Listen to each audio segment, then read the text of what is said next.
Hey, welcome back to Rusty Judgment.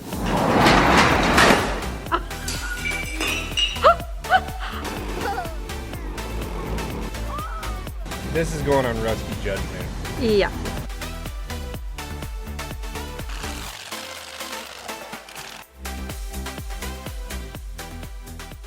Well, our shed is moved.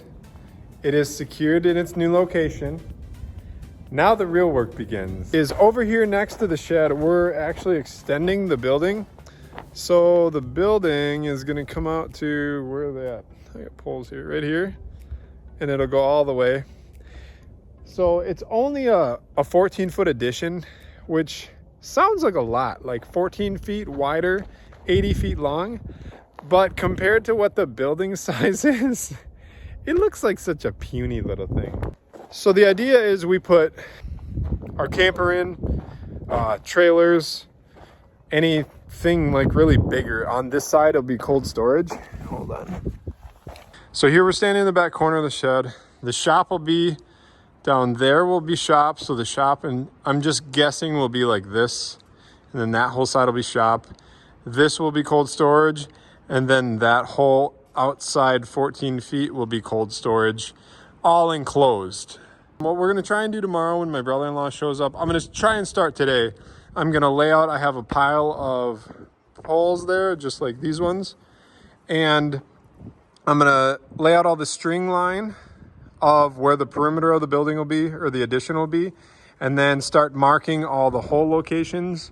So this is where I had already drilled all of the holes for the new poles and had them laid out, and I am just running around dropping all the posts in so we can get them set and square. Tomorrow I have a brother-in-law and two friends from a men's group of mine coming out to help frame the roof and concrete all the posts in.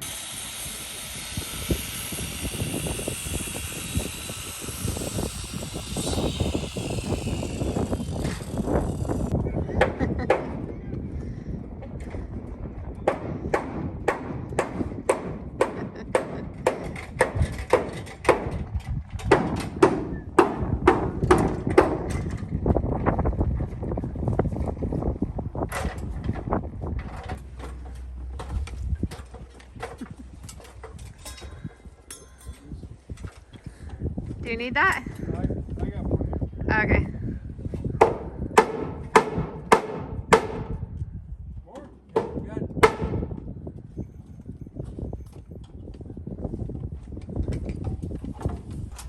He was yelling at me for wanting to measure stuff, man. Yeah, eyeball it. Hey, I told him, it's a wall shed, it doesn't need to be that accurate. Right? It's not a house, man. We got straight walls, the rest will it'll just be what it'll be. It's just details. Yeah. The roof will shed water. What else do you need? So we've been pretty busy on the shed, on the addition part of the shed right now. I'm up on top of the roof, here up on top of the roof, checking so the tin that I ordered for the bottom 4 feet of the whole perimeter of the building.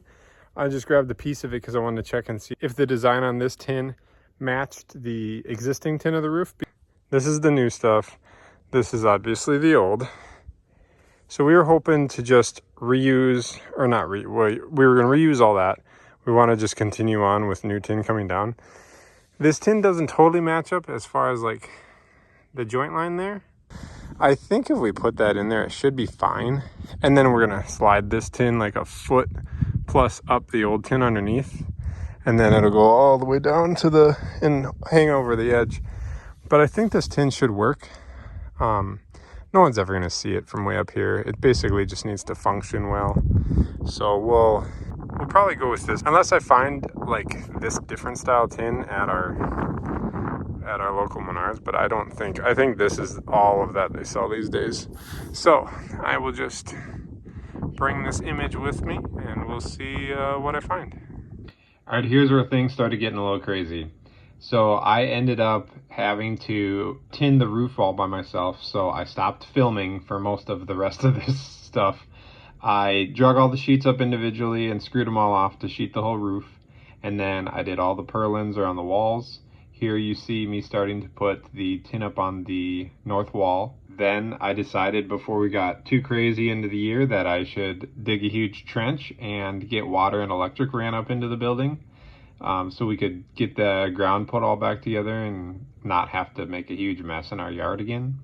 So I did that, and then from there I moved into building the porch off of the other side of the building, and then also we built a 2-foot overhang. So this building, being a cold storage pole shed, in the past it never had overhangs, and I wanted overhangs on the gable ends, and so I had to rip a lot of the tin off the roof, build overhangs, and then frame them all up. And then here you see I softened it and put fascia on it, and then I also started to tin off the gable ends once I finished framing and removing all the old tin. And so then I tinned the whole gable end myself, and then it just got so cold in the year and I got busy with other things that I stopped on the building. So here is where the building was left over winter, and we're picking up now this spring. All right, I've been working on the shed, turning it from an old farm shed into my shop. It's taken a long time, but it's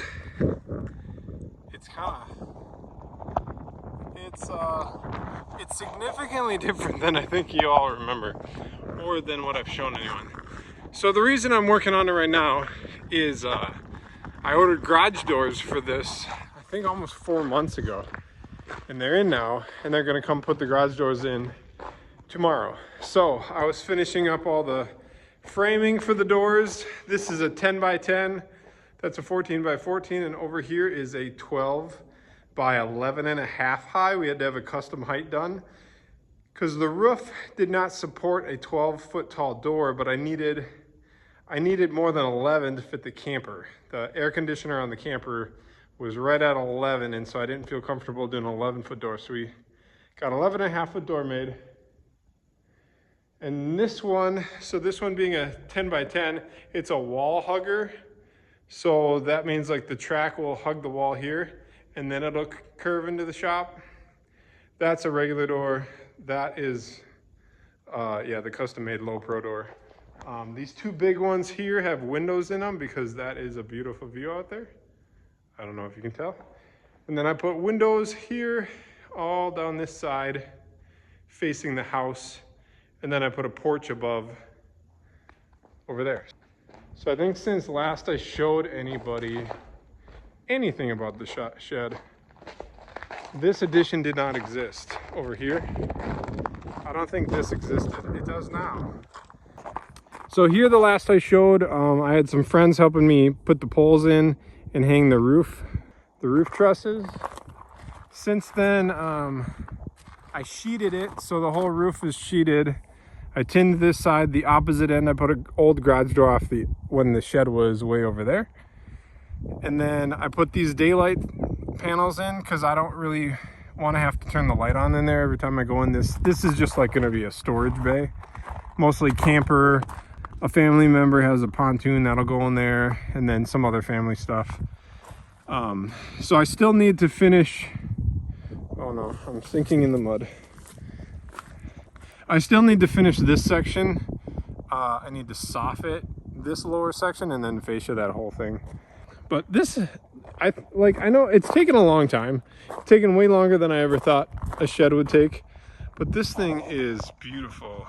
I mean, it's also better looking than I ever imagined. And tomorrow, when those garage doors are put on, I think it's gonna be ridiculous. So I'm pretty excited. And then this is, I think it's a 10-foot deep porch. We wanted to put a porch on just for character. This, all you're seeing underneath will be black soffit, so you won't see anything up in there. It'll just be black, and then I'll have some can lights in there. And then up above, that will all get ripped off, and then we're gonna put some transin windows on the top there, and then tin that all in this red too, so we get some more lighting into the shop. I want to try and get as much natural light in the shop as I can.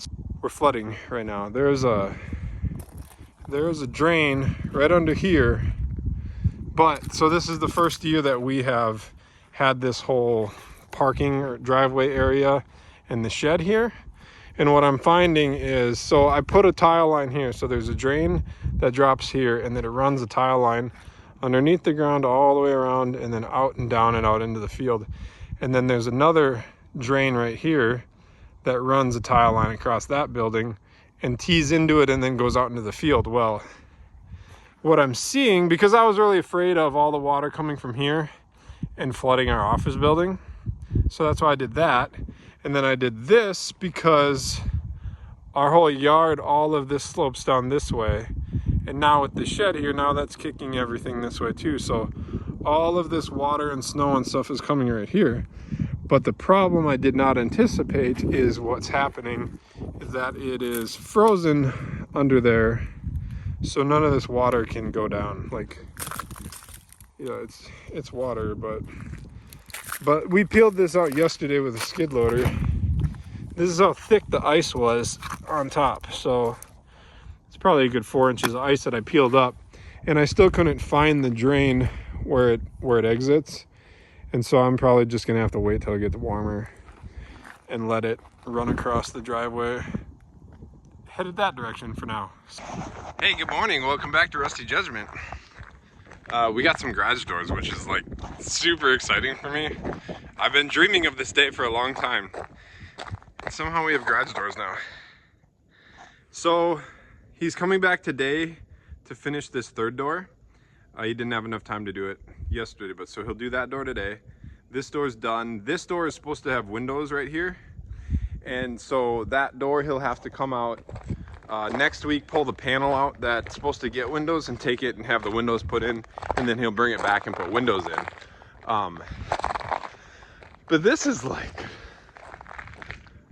so cool to me. Like, I know this is like super normal for some people, but like, I don't know. I could just sit here and look at these doors. It's beautiful. So what I gotta do before he gets here, so he put this on. This is the like trim so that wind can't blow past the door to get into the building. And so this door, because I was still framing it and it's not done yet, I don't have all the trim on. So I need to trim this wall in the top so that when he does this door, he can put that on here, so that then this door will all be sealed up. This door is a 11.5-foot custom height door for the camper. I did say that, but what it also is it's a low clearance door because of this corner, that corner. So there's not a ton of overhead room to get a track and everything up. So I put that header board down there to hang the track from. So the track should go up this side for the door, and then up top it'll curve and come out this way, and then he should be able to hook it in right there. But what he told me yesterday, which will be interesting to see it because I've never even heard of this before, is that this door being a low clearance door, the springs will be on this end. Typically your springs are right here. So that'll be interesting to see. I'm curious to see how that's gonna go. Hopefully I have enough clearance that he can put the door in no problem. All right, so I got the camper back in here, and I guess I didn't really realize by bringing the camper in here you can't see the springs, but the springs are right here. The door works really well. But this will probably be the last shed video for a little while. Yes, I bounce around on my projects a lot. I have way too many things going on, pretty much all the time. But the shed's gonna sit in this current state for a while now, and then when I get some more stuff on the shed, I'll show you. But I've got a lot more videos coming up, and a lot more big projects. They seem to be getting bigger and bigger. Thanks for watching. Bye-bye.